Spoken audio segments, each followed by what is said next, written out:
RotoTillerGuy in, and then the city and state you're in. Hi, my name is Michael Georgia. I am the owner of RotoTillerGuy.com, and I'm a landscaper in Los Angeles, Southern California area. Sounds good. Okay, so now in about 30 seconds to a minute, just give me a quick rundown of your life. You were born here, went to school here, got married here, if you have any kids, and then, getting into the business. Okay. Hi, my name is Mike Georgia. I was born February 18th, 1964 in Portsmouth, Virginia. My father was in the Navy. I think I lasted there about 6 months before we went to New York and my brother was born. And then we moved to Arizona. About the age 5, I moved to California. So all I can really remember is growing up in California. I went to school at Yukon Intermediate. I went to high school at Adolph Lusinger High School, and I joined the Air Force for 4 years, 1983 through 87. I was stationed in Cheyenne, Wyoming for the most part, and done a variety of things. But right now I'm a landscaper. All right, great. So tell me, how did you get into the landscaping business? It's the oddest thing. Actually, I'm a Microsoft certified systems engineer. I've implemented $1.5 million computer networks for some rather large companies. And so I met a guy at a party who asked me to please create a website for him and to help him use the internet to drum up business for himself. And in doing so, and in doing the research for the website, I created a website that provided pricing on the website, and as it turns out, it's the only website in the entire United States that does so. And but that made this gentleman upset that he was uncomfortable displaying pricing and refused to do the 3 jobs that I had lined up for him that first week. But I had given my word that someone would be there, so I'm sort of an avid gardener all my life, and I happen to own a rototiller because I have a vegetable garden and I tend my own garden, and I showed up to those 3 appointments myself because I didn't have anybody else that was going to, and I had given my word, and as it turns out, I ended up making more profit on those 3 jobs than I would have selling him the website, and I just never looked back. I just kept going. Oh my gosh, that is the craziest story. So you need the website for the guy that displayed the pricing. He got upset, and so you ended up taking over his job. Can you just say that part in a shorter little clip? I'm sorry, say that again? I should do what again? Yeah, can you just say how you made the guy the website, made a guy a new website. He it displayed the prices. He went through the jobs, and so you went out yourself. Yeah. Did I not say that already? Just start there and say it in a little shorter thing. It was great. I just want to make sure I have that bite because I think that's okay. So, cool. I was hired to create this website for another gentleman, and in doing the website for him, I had put pricing on the website, and he was upset that there was pricing on the website, and he refused to go do the 3 jobs that I had lined up for him to go do. And so I had to go and do those jobs myself. That's awesome. So you have a good work ethic. You follow through on what you say. And does that carry over into your business now? Absolutely. Yeah, that's sort of something that gets instilled in you in the Air Force or any military, I suppose. You're supposed to be somewhere on time. You show up on time, and you don't have excuses. Excuses don't seem to work out real well. Okay, so tell me about your website. Tell me about how you're the only person, like you said, in the country that offers your pricing online, and tell me how you have that on your website, basically. So, in putting this pricing on my website and finding out that I'm the only one in the entire United States, me personally, I find that odd. But it makes me much more upfront.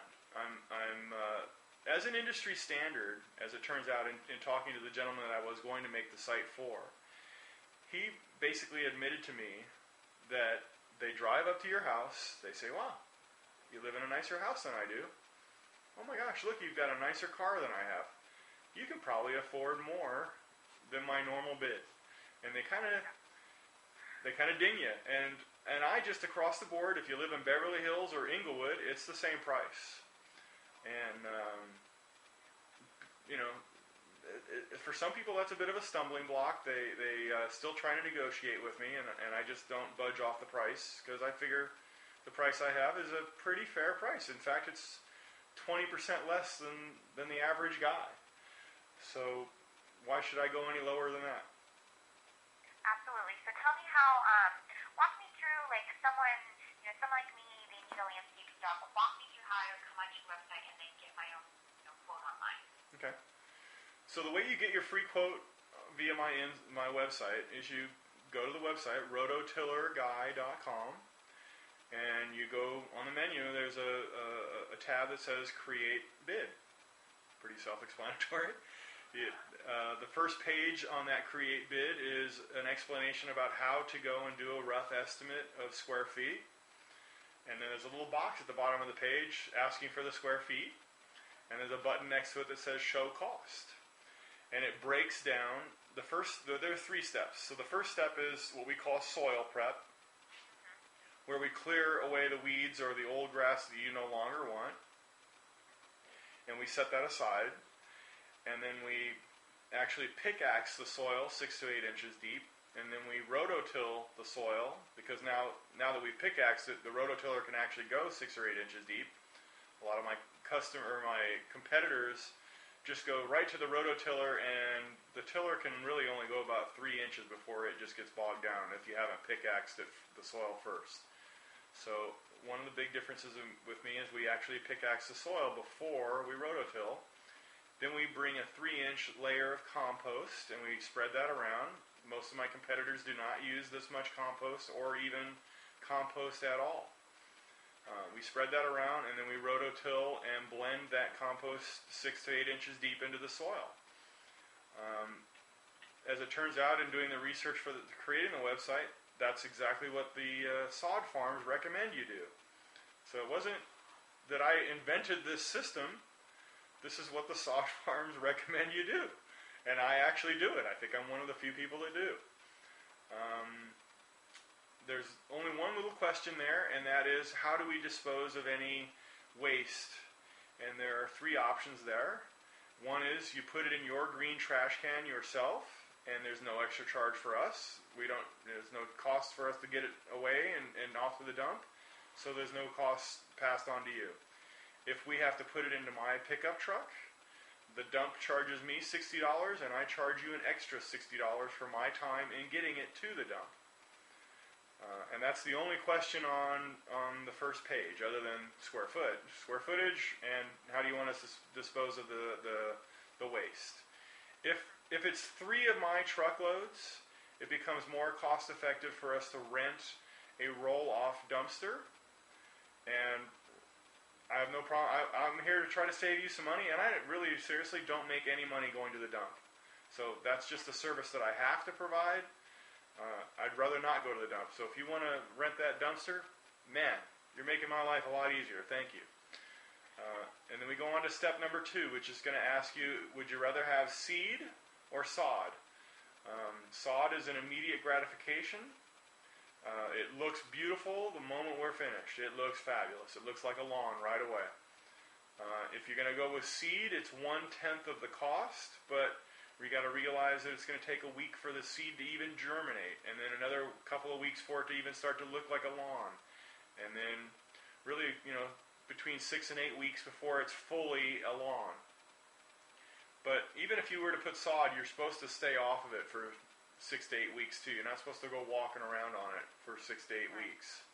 So it's really a matter of, are you looking to save money, or do you really want that immediate gratification? That's your decision on step number 2.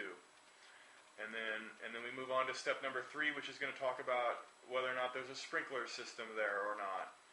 If there isn't one, you're not going to be able to get the guarantee from the sod farm. The sod farm guarantees the grass that they grew. And so if there is a problem with the sod farm will replace it. But only if you have a sprinkler system that is functioning properly. So if there isn't already a sprinkler system, there's a means for us to provide a quote for installing one. If you have a sprinkler system and it needs some work done to it, there's a way for you to decide to indicate a general idea what it's going to cost in labor to repair it. And that's basically all I really need to know in order to give you a quote. And then the next couple of questions are your name, address, phone number, and email address. And you click the submit button, and it sends you a copy of that quote, and it sends me a copy of it, and then I call you to schedule when we can come out and go do the work. And then you stand by that pricing? Sorry? And you stand by whatever pricing, gets on your website?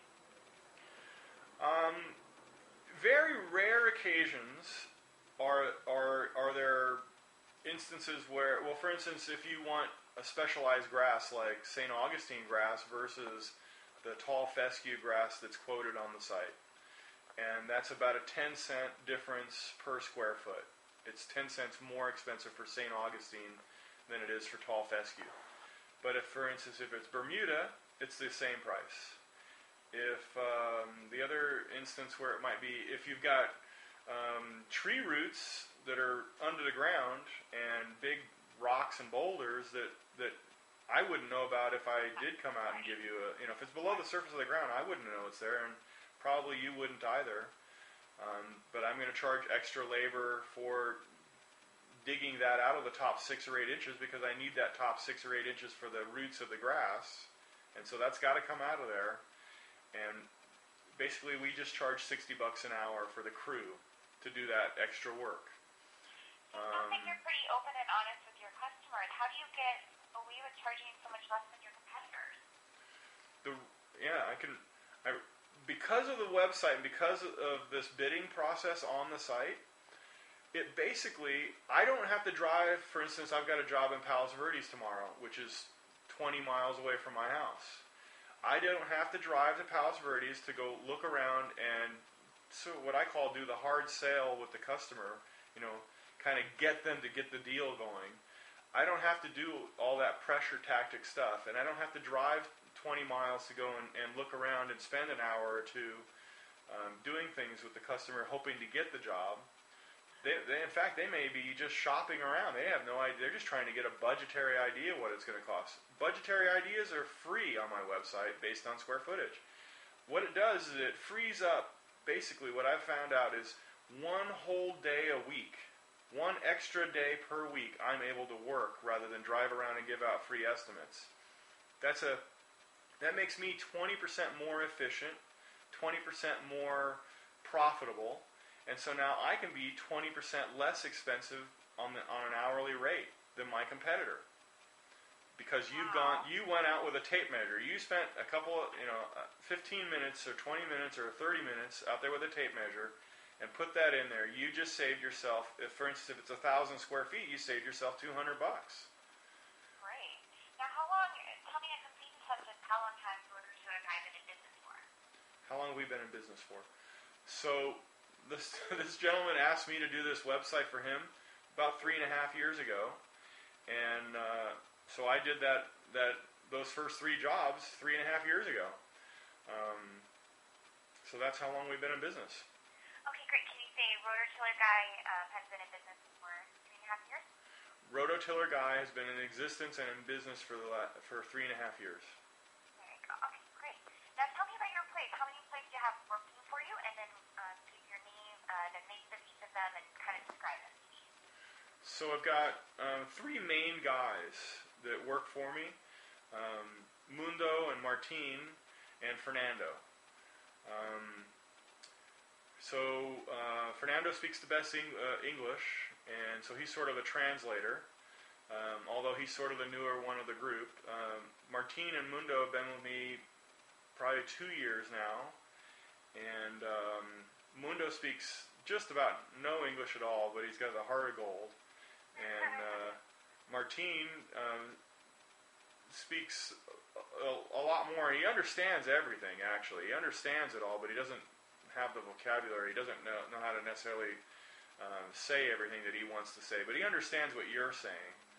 So we have, he and I have sort of we somehow are able to communicate because I'm just learning Spanish, so I really have no Spanish and they have no English, but we make it work somehow, and it works out real well actually. Yeah. So Mundo and Martin have been working for you for 2 years. So almost the whole time that you've had your business. Well, I've been in business for 3.5 years, so there was a year and a half where I had some other crews. You know, I've gone through a couple of 3 or 4 different crews, but these guys have to go through you to find like the good fit. Yeah, you know, I had this first set. I had the first guy I had working for me ever was a gentleman by the name of Alex, and he worked with me so regularly that he made enough money to retire, and he just went back to Mexico. So he just was really happy and went back to Mexico. And he left me his 2 nephews. They were much younger. They were like 20 years old. And so I basically trained Alex, just like I have Mundo and Martin and the other guys. I you know, there's a standard step and process that we go through that just makes us very efficient. It's all about efficiency with me because we just don't waste any time standing around waiting for something to happen. And we can get a lot more done in a day than most of our competitors. And anyway, so I taught them the process that I want them to go through. And anyway, so Alex, when he left me these two guys, and one of them took the tiller and ran over this lady's brand new sapling tree that she put in. So I pretty much and he tried to hide it. He stuck it in the trash can, and like we weren't going to notice that it was gone. And so I had to fire him, and I picked up Mundo and Martin that same day. When I let those guys go, I just picked up Mundo and Martin, and we just hit it off great. And they show up here on time to help me load the truck, and then show up at the client on time. And we have a great understanding and ability to communicate with each other for some reason. And they understand the process and what I want to get accomplished, and we just get along great. So that's why I have them now. You said you guys are pretty fun while you're working, right? Oh yeah, we had a lot of fun. We were. I'm not sure this is going to make it on your thing, but one of the customers that we were working for today actually has a bit of a rabbit problem. He's got some white-tailed rabbits in the backyard that are burrowing in his lawn. And he's tried everything to trap them and to somehow, even to poison them, but they didn't fall for the poisoning. So he invited me over I have a pellet rifle, and so we were hunting the rabbits. Unfortunately, we didn't actually see any rabbits this morning, but we were, the group of us, we went hunting. It was rabbit season today. But no rabbits were found. There weren't no rabbits to be found, but we went and had a good time anyway. So tell me what kind of boss you are, Mike. Like, you obviously, you guys work hard, but you like to have fun. What kind of boss are you? Well, I think what you'll find when you talk to them is I just don't yell at people. One of my big hobbies is I race sailboats, and I've done it pretty competitively, and I've won a few races. I've been on some other winning teams, and I found out early on in a sailboat racing, it's all amateur. Nobody's getting paid, and there's a lot of stress involved, and it's a very slow moving. It's the slowest form of transportation known to man, and we chose to race it, and it's a very relaxing thing to do usually until you start to race it. It turns into a much more intense thing. And it usually brings out the yeller or the screamer in the owner of the boat. Things happen. And they're expensive on a sailboat. They're really expensive, and people can get hurt too. So if you're an excitable kind of guy, you tend to yell and scream. But that tends to not be very motivating to your volunteer crew. So I learned very early on that there are yellers, and then there are folks that seem to win more often that just don't absolutely. If the boat broke into tenths, The guy would just not yell. He just would not do it. He won't allow himself to do it. And those tended to be the winning teams. And so I adopted, rather than take the management skills that I didn't like from the Air Force, which was all about yelling at everybody. Even when things were going well, they were yelling at everybody. But on the sailboat, even if things are just absolutely going terrible, you will not let yourself yell. You just deal with it as it comes and try to plan for it, of course. You plan ahead, but, no matter what, it doesn't help to get all excited and yelling and screaming at everybody. It's not motivational.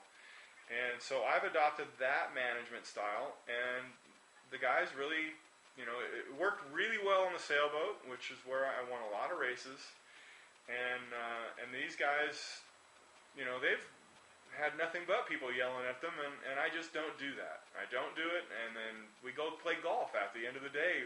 Even if we've had a bad day, we go play golf. And wow, you all go play golf together at the end of the day? Oh, and they're terrible. They suck so bad. It's Mundo plays like Happy Gilmore. I mean, he is just terrible.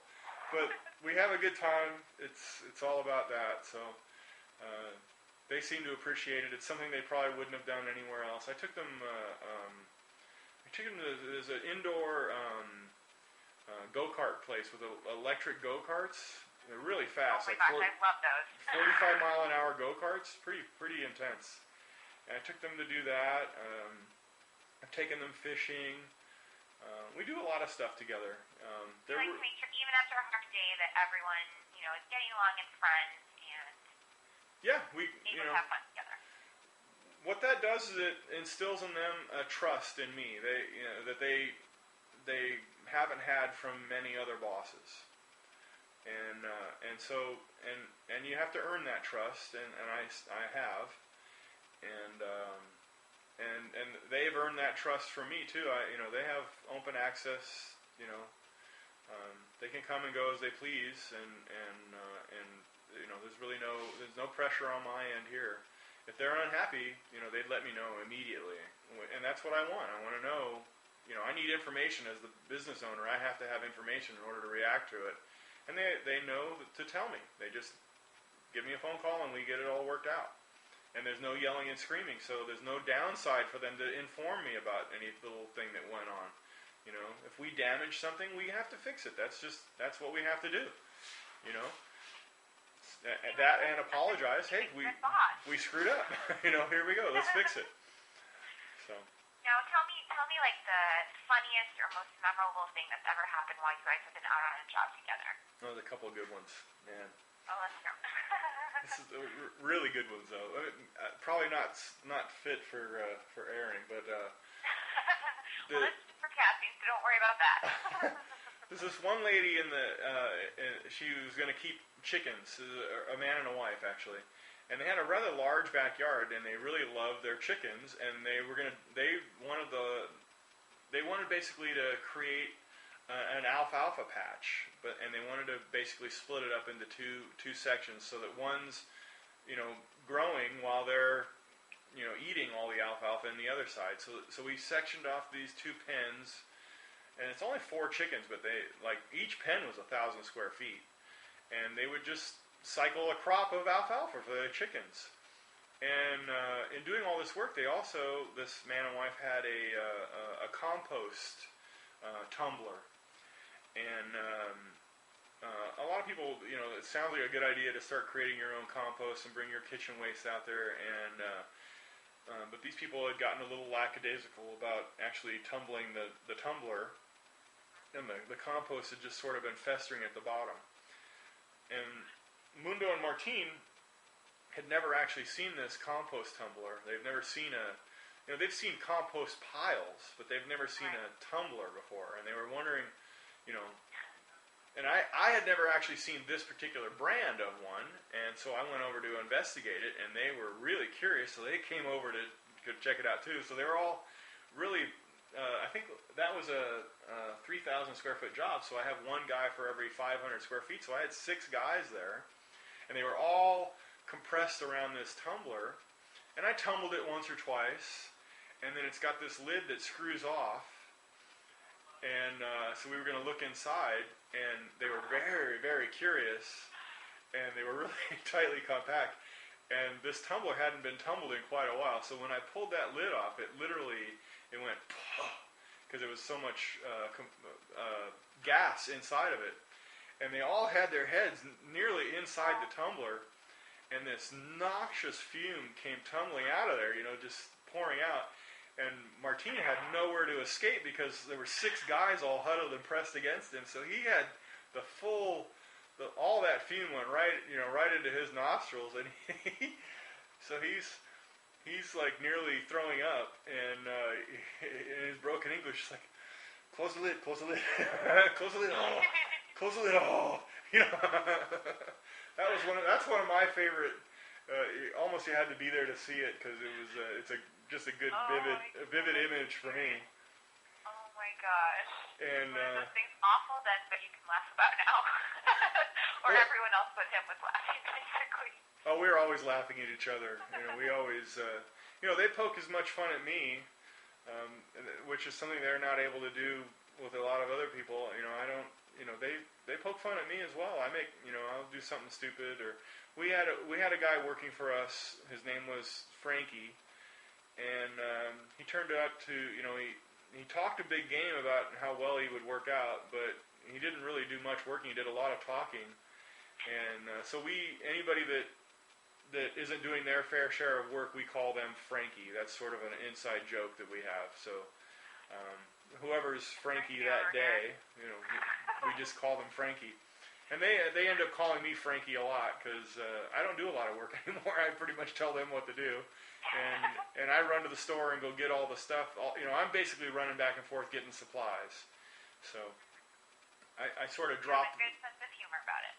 Yeah, everybody's got a good humor about it, and I'm not above being poked fun at, and Oh, another funny thing is for lunch one time I took them to sushi, and they'd never had sushi before. They've had fish. I told them it was going to be pescado, this fish, and then they give you that green lump of wasabi, and I told Martine that it was guacamole. So he popped the whole wad right in his mouth. Oh my gosh. That's hilarious. My coworker was just talking about someone did that to her. Well, I don't know what they said it was, but did the exact same thing to her this time too. Well, they've paid me back a couple of times. They invite me over to their house for dinner. After we went rabbit hunting today, I went and had breakfast over at their house. And they're always trying to give me some super hot thing, on the sly, trying to get me back for this wasabi thing. So it's, there's plenty back and forth. Why do you love what you do? Well, being in the computer industry I was in the industry for 12 and a half years, and I did some pretty high-end projects. And I can tell you in 12 and a half years, I can count on one hand how many heartfelt thank yous I got. At the end of each project, and in fact I can count on, it would take more than my fingers and toes to count how many times I got a ration at the end of the project, and didn't always even get paid what I worked very hard to accomplish.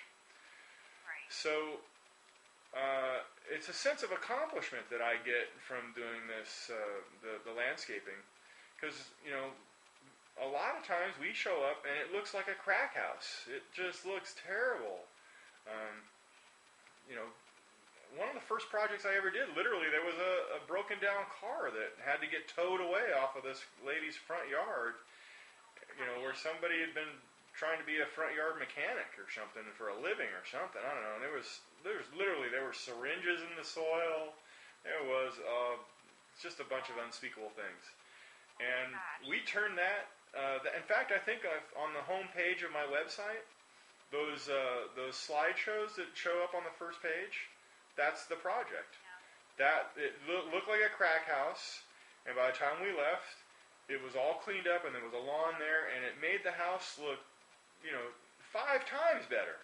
I mean, what's the craziest thing anyone's ever wanted you to do? craziest thing anybody's ever wanted me to do? Like the craziest project, like you come in and you're like, what? Well, it's so well defined on my website that I don't really get a lot of crazy requests.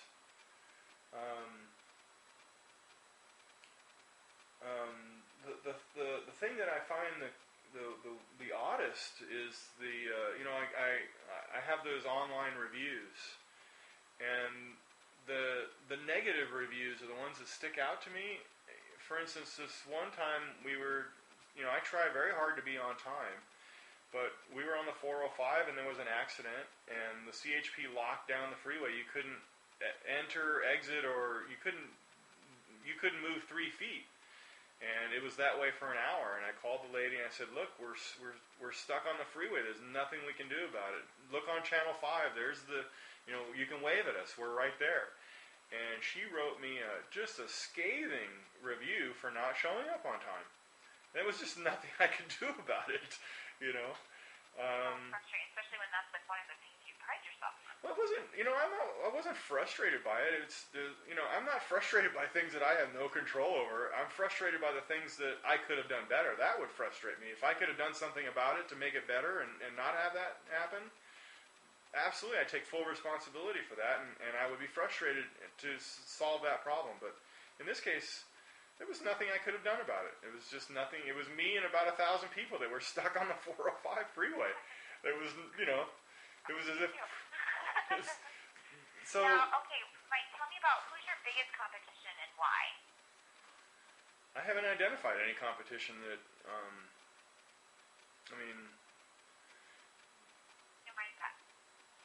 Well, nobody else has any online pricing. I don't know that anybody else actually digs the 6 or 8 inches deep that they're supposed to. I don't personally know of anybody that uses 3 inches of compost like they're supposed to. And I'm 20% less expensive because of the way the website does the thing, and it's saving me that day a week, that one extra day per week of billable time, making me 20% more efficient. I'm the only one. So I don't know that I have any competition. There are other landscapers, there's thousands of them, but they don't do the quality that we do for the price that we do it at. And so I don't know that I don't have any direct competition. I mean, there's plenty of guys that do good work. There's a lot more that do really sort of piss poor work. And I guess because from the entering this industry from the outside point of view, as a homeowner myself, I know what I want my sprinkler system to look like, and I'm just not comfortable doing it any other way for you. I want it done the way I would want it in my own home, because I really want that positive review at the end, and I don't want to give you a reason to say something negative about me. So I don't know that I have any competition. I'm sorry. No, that's a fine answer. So tell me, why do you think you need a commercial? They definitely, I know you said, you don't know how to really help you, but they want people that, need a commercial or benefit from a commercial in some way. So what's something, some way it would help you, or why would you think it would help, get your name out there more, get more customers, let the community know more about you? What is it that would help you? Well, obviously, if they'll spend the time to, if they, for instance, if anybody saw this video that I'm taking right now, if they listen to this video from beginning to end, I don't know why anybody would choose anybody but me. I couldn't understand why they would, but obviously they can. I mean, it's a free world market. We can do anything we want, but if people spend the time, the majority of my customers research my website. They go from one page to the other and read it from beginning to end.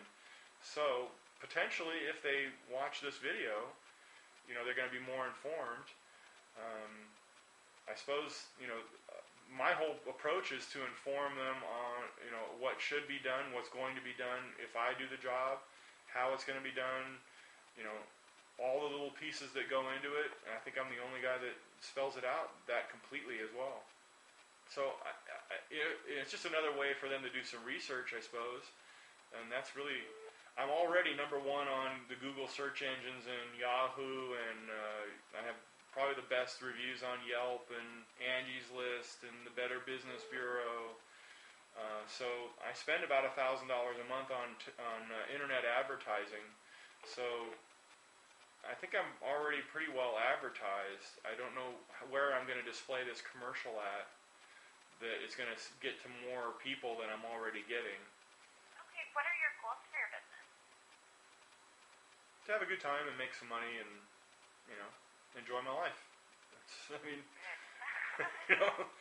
have fun with the guys and I enjoy their company. They enjoy mine. I enjoy the majority of the clients that we work for. They seem to appreciate the work we do for them. I'm happy with that. That's a good, I like my dog. We spend a lot of time together, he and I, and I've got 2 kids and a wife and a house. I like to go sailing and go deer hunting when it's deer season. So I have a pretty good life. I don't know that I need to do anything better than I'm already doing as far as my life goes. Okay, great. Okay, Mike, so just look into the camera one more time. Say, again, like the beginning. Hi, my name's Mike Georgia. I'm one of RotoTillerGuy in Los Angeles, California. And this commercial would help my business because, anything after that. Hi, my name is Mike Georgia. I'm the owner of RotoTillerGuy. I think this commercial will help my business in giving another means of researching who I am and how my business is different and better than anybody else's.